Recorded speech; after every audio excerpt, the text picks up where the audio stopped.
grab it with your hands, nothing's out of reach.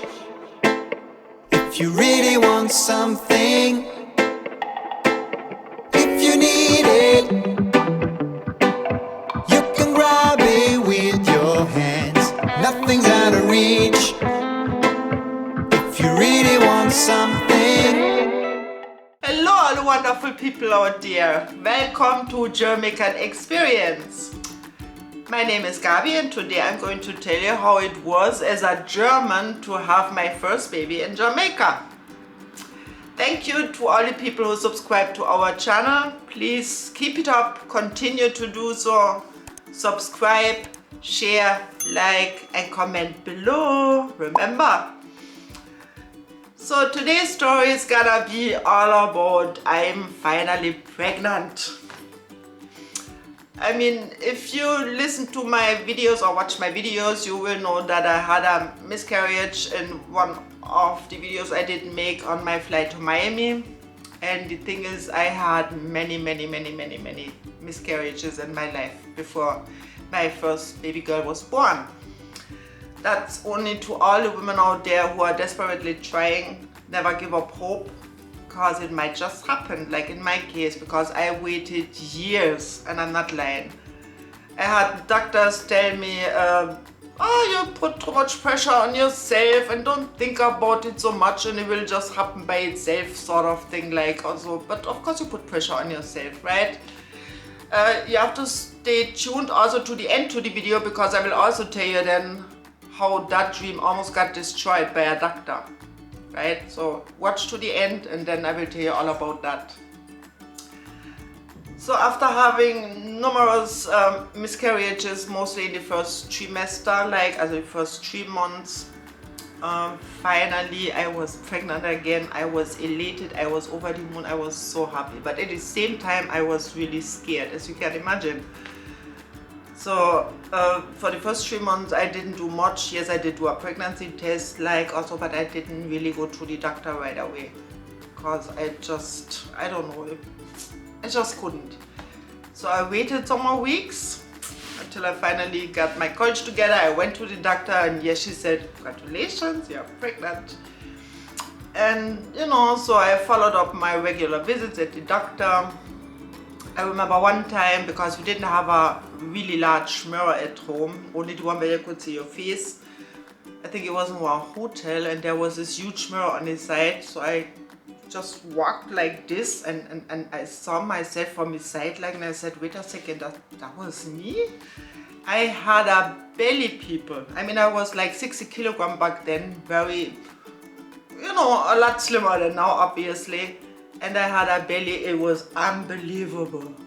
I remember my boyfriend and I, we walked from downtown to Baton Road, and all the cars was a big line of traffic there, and everybody turned around and looked. I felt like everybody was just looking on the whitey big belly there.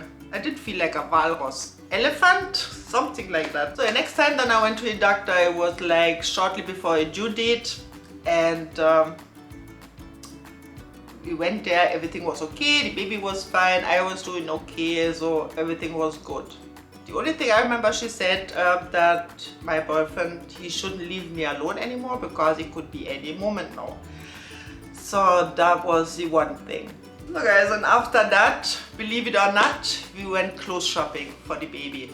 And not only clothes shopping, we bought a bathtub and everything what you need for a baby. I didn't do it before, I can't really tell you why. It was just, I don't know, because so much bad things happened to me that I just really waited until to the last minute, right? So that's when we did do our shopping. We went home. So after we finally reached home, I think it was like 4, 5, 6 o'clock in the evening. It was not quite dark yet, but it was, you know, dawn and getting darker. And I remember we got a visitor. So a friend of my boyfriend came. And they talked for a while and we enjoyed ourselves, and all of a sudden he said, I need you to come with me to country. And I was like, hello, you can't leave me alone here. But then the guy said also, oh, he will be back soon, it's no problem, and don't you worry. But hell, I was worried. I mean, you have to imagine, I was living there far away from the next hospital. even a good distance to the main road where I could get a taxi. I didn't have a telephone so I could call anybody. So anyway, guys, he decided to really go ahead, man. He went with the guy, and I was so upset. I was mad. I mean, I didn't show it also. I didn't look as cool as a cucumber, like, and I didn't show no emotions or whatever, but I was vexed.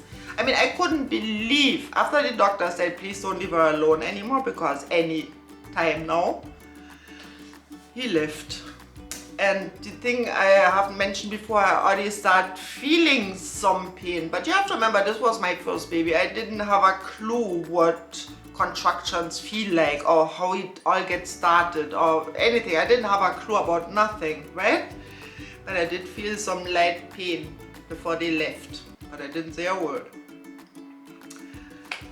And I also remember a couple of months before that also, I knew this girl who had like 5, 6, 7 children, I don't know, and I asked her, what is it like to have a baby, right? I know it's painful and everything, but what it's really like. Guess what she said? It's like when you go to your bathroom, you go into your toilet. I mean, really?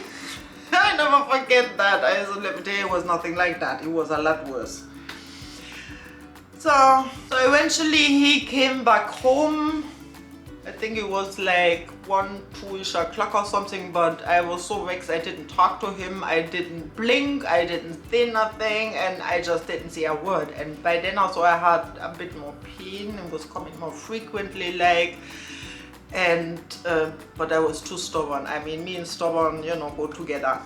So I didn't say one thing until 3 o'clock came. I never forget, it was 3 o'clock. And I had to go to the bathroom. I had this urge, I really need to go pee-pee now.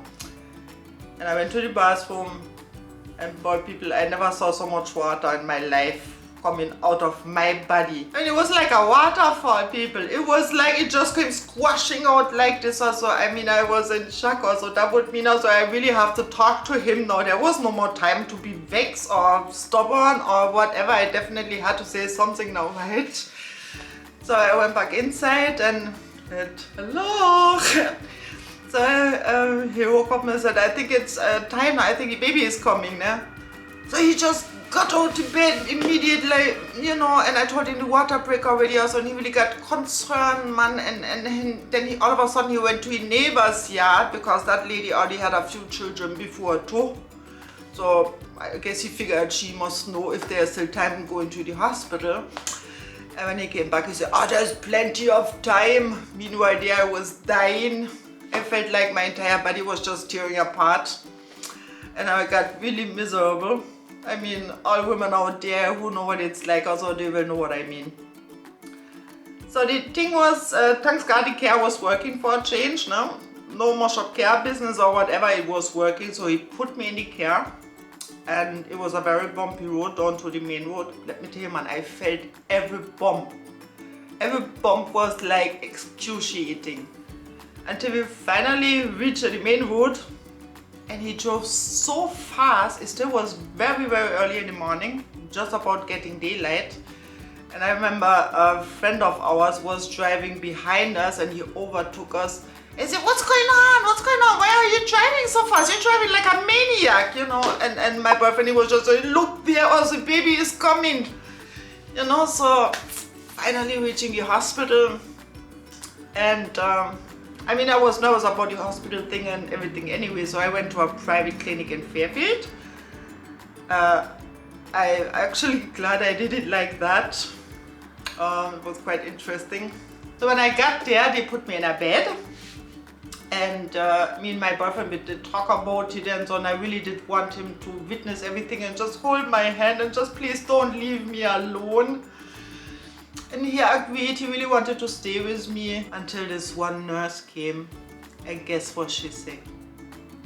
But those clothes, they are brand new, they never even washed before yet. You can't put on brand new, just bought clothes on a brand new baby. By the way, I never really figured out why not. But that's what she said. And guess what happened also? They sent him home washing baby clothes. While I was there, dying, in so much pain. I will never forget those people, that really ever. It was so mean, really. So there I was, left alone. He went washing and I was giving birth to Chrissy. Right? First time experience. It was really something else. The doctor didn't have a heart.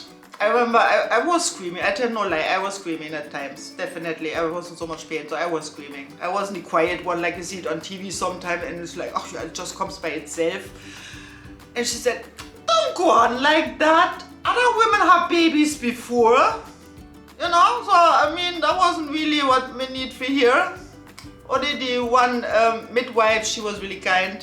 And she said she just had a baby a few weeks earlier. And she definitely know what it is like. So I had at least somebody on my side.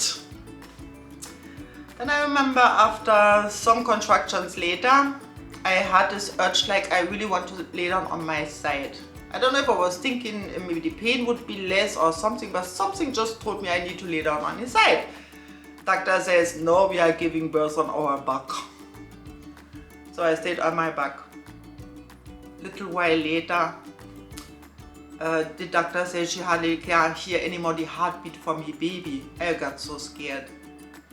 That's when she told me I have to lay down on my side. Can you imagine? Sometimes Mother Nature tell you what to do also, so you know. So I lay down on my side, and a little bit shortly after Chrissy was born, and there was no sound. I was so scared. No sound at all, like, and I was like, baby need to cry also. You see it in the movies also, every baby cries after it's born, right? But no, she wasn't crying. Until it seemed like eternity to me, she started crying. And believe you me, she did sound like a one little baby goat. It was so cute. It was the nicest thing I ever heard in my entire life. And you know what is also true? That you forget all about the pain after you hold your baby in your arms. This is so true. You forget everything. All the pain is gone and you just feel so elated. There's no word how you really feel, because so much happiness and you're proud and you hold your baby there, and it was such a special moment. I will never forget, and especially since I thought I will never live to see this moment after all what I went through. So that only shows you never give up, people, right? Everything happened for a reason, and it will happen at his time, right? Of course, one of the first things I checked out also was, did she have 10 toes? Did she have 10 fingers? You know, that was all really what was important to me. And I also remember how I was so surprised that she did look so pale. I mean, her father is really of a very dark complexion, and of course I'm a cheesecake-like also, but I didn't expect it such a pale baby. So there was a midwife then telling me that all babies are born white, which I didn't know. And she also had a lot of blue spots, and she said that's totally normal for children of mixed race, right? Same thing actually happened to my second girl, but that's a totally different story. So I stayed at the hospital for, I think it was a night, and the next morning, because he was born around 8 o'clock in the morning. And I was lucky enough I could keep her in my bed. There was a small crib. But we always stayed together, like, you know, I held her the entire time. Next day then they showed me a little bit how to bathe her, change diapers, nappies, like, and just some small stuff like that. So I remember my first breakfast was liver and banana. I never forget that. And then my baby father came and took me home. And then my neighbor, same lady who said there's plenty of time, we saw her on the way up the hill. And she said, but she not have no hair. And I was like, who the hell you can't say that? And look at Chrissy now, so she sure got plenty of hair now, right? So no worry about that. So remember, in the beginning I told you I also gonna tell you how my dream almost got destroyed by a doctor. And this is no lie. When I was like 16, 17, I found out that I always had problems with cysts, right? Mostly at my ovaries and in that area, and I always had a problem with that. Until I ended up at one doctor. I was 17. and he told me my 2 ovaries had to be removed because I have a history. My mom, she did have cancer. My granny, she died from cancer, so there was a history of cancer. I have to say that. So he made an appointment for me to go to Heidelberg to a special clinic to have my ovaries removed. That was 17 years old. Imagine. Of course, I was scared. I definitely didn't want to have cancer or anything like, and I didn't know enough about cysts, right? But it's funny how God really works in mysterious ways. So I went to that hospital and I saw that doctor. He did already look like an angel. He was the kindest person you could imagine. And when I saw that doctor, he really did look like an angel. He looked very kind and caring, and I don't know, I did really like him and I feel comfortable with him. And guess what? The first thing what he told me was like, "Child, you're just 17 years old, don't you ever want to have children?" So after he said that, my answer of course was, of course I want to have children, but my doctor told me my ovaries need to be removed. And he said, we're not gonna do that. So what he did, he just went through my navel, he punctuated, I don't really know the exact words like what he did, you know, but he somehow got rid of the cysts. They always came back later on. I suffered from them all the time, but I saved my ovaries. I mean, he saved my ovaries, and that's how come I actually could have babies, because if for that other doctor also, I would be childless by now. And you know what else? A few years later, I found out that that same doctor must have many other women's life, and he actually lost his license. And I'm telling you, no joke here. So if not this one doctor in Heidelberg was acting like this, you know, and told me to be careful and not do this, I wouldn't have no children. So my point is, always get a second and a third opinion. Don't just believe everything what one doctor tells you. Always get a second opinion. Most definitely. So guys, this was it for today. Now Chrissy finally is born, right? I hope you enjoyed watching. Please remember to subscribe, share, like, comment, right? If you have maybe similar experience or what happened to you in life and you have your children, right? Whatever you feel like. And remember to watch the other videos we did make. So yeah, I'll take care. Goodbye and peace.